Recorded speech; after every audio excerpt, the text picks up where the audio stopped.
kahirupan para ulama, para ajengan, para ustad anu di pikiran teh umat.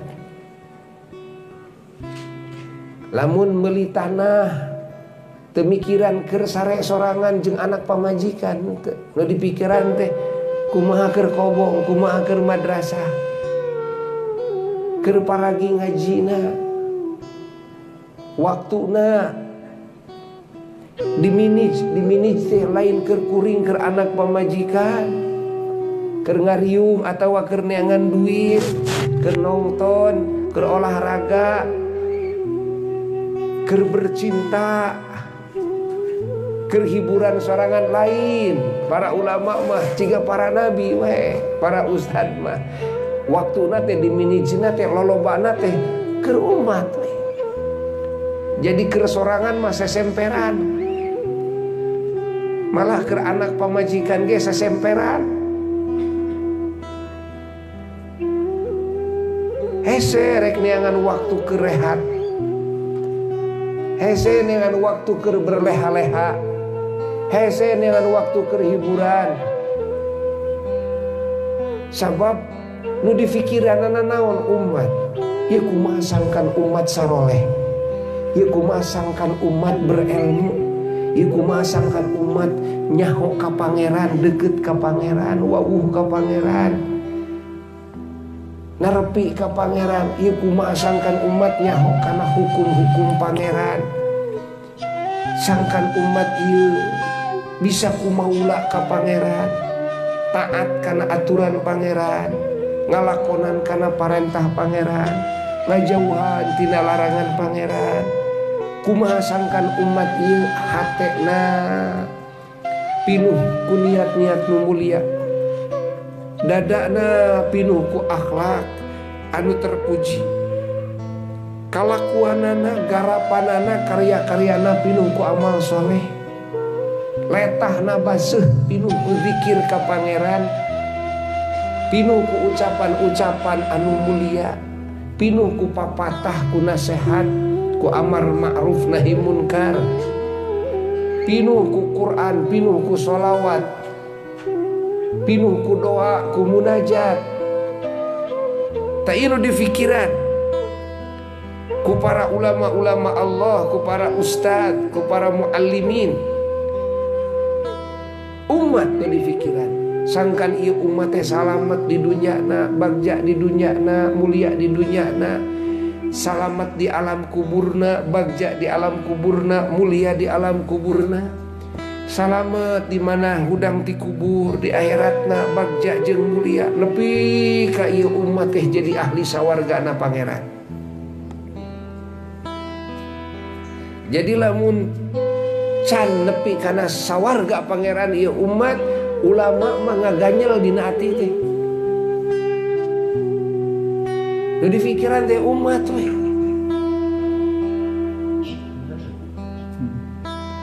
Atina para ulama mah pinuh ku rasa deudeuh jeung nyaah ka umat.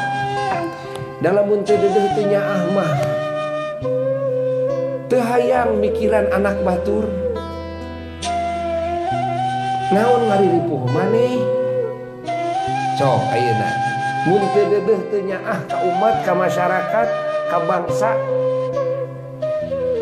keur naon kariweuh-riweuh nguruskeun anak batur, rek bagja rek cilakanya kumaha dinya we.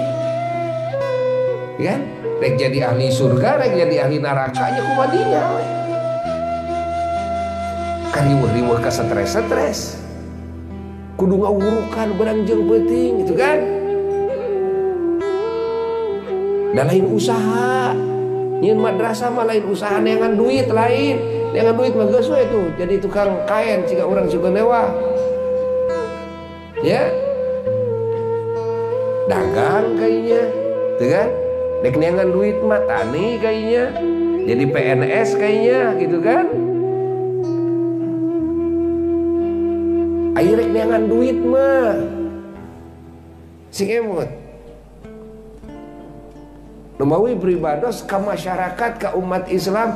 Umat ulah nepi ka aya pandangan ketika dijieun aturan ku para ajengan di pasantrenna masing-masing, ku para ustad di madrasahna di pasantrenna masing-masing, tuluy dijieun aturan ieu santri-santri inung bapana kan dikedahkeun ngaluarkeun biaya.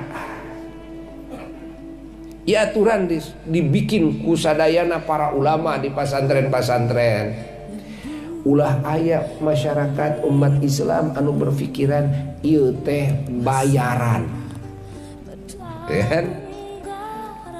Ka pasantren mayar. Ieu teh bayaran. Kade. Ya, kabehana ge eueuh nu mayar ka pasantren eueuh.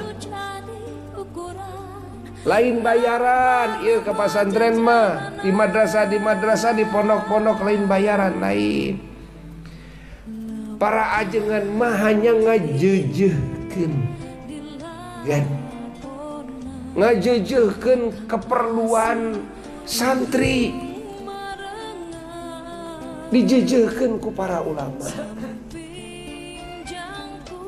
Pan urang teh boga anak tuluy dipasantrenkeun sina ngaji. Anak saha? Apa anak urang? Lain anak ajengan, lain anak Pak Ustad. Saha nu kudu maraban daharna? Nya ibu ramana urang. Hah? Sabenerna mah nu kudu ngawurukanana oge saha? Nya indung bapana urang.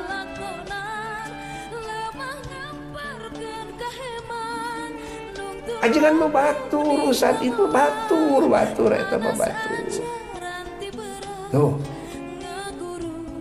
Saha nu kudu nyalametkeun anak urang tina seuneu neraka? Jawab. Nya urang indung bapana. Pangheulana teh eta. Saha nu kudu ngadidik akidahna, akhlakna, ilmu syariatna, urusan ubudiyahna? Sa nya urang indung bapana. Pak Ustad mah batur ya, ajengan mah batur urang. Pahami ke urang tuluy ku urang teh dititipkeun ka Pak Ustad, dititipkeun ka kersa ajengan bade nitip pun anak. Apakah orang menjadi indung bapana ketika nitipkeun anak orang tega? Anu kewajiban orang sagala anak tuluy dibebankeun kanu sejen. Pak Ustad pangdidikeun anak abdi padahal ngadidik teh kewajiban abdi. Lain kitu? Tuluy jeung daharna kitu. Hah? Kitu? Didik kamaslahatanana, ilmu kasehatanana, kamaslahatan kahirupanana, segala rupana anak abdi teh hayang jadi soleh, berakhlakul karimah, gaduh iman nu sampurna, jadi jalmi anu takwa, gitu kan, menguasai karena ilmu kemaslahatan kehirupan. Mangga nyangakeun segala rupana, pantes henteu urang gitu. Teu pantes. Abdi mah da nitipkeun ge ngan hiji anak teh nu dititipkeun teh hiji sote ti urang. Reret atuh sabaraha urang di madrasah di pasantren. Urang nyebut hiji sote, pira ge hiji abdi teh pun anak nu dititipkeun teh. Tina 6 anak, tina 10 anak teh hiji sote anak saha? Anak urang cik reret sabaraha bulu. Aya sabaraha ratus, kan? Anu aya di madrasah, anu aya di pasantren. Tuh, urang wae boga anak hiji wae urang teu bisa ngadidik. Boga anak hiji wae nepi ka bangkar warah. Bangkar we warahan teh bangkar. Dan teu bisa ngawarahna oge. Teu bisa. Akhirna nu diwarah bangkar. Anu ngawarahna sababna bangkar tadi lagi. Sabab teu manjing guru, urang ukur bisa jadi indung bapa wungkul, teu manjing jadi guru pikeun anak urang. zaman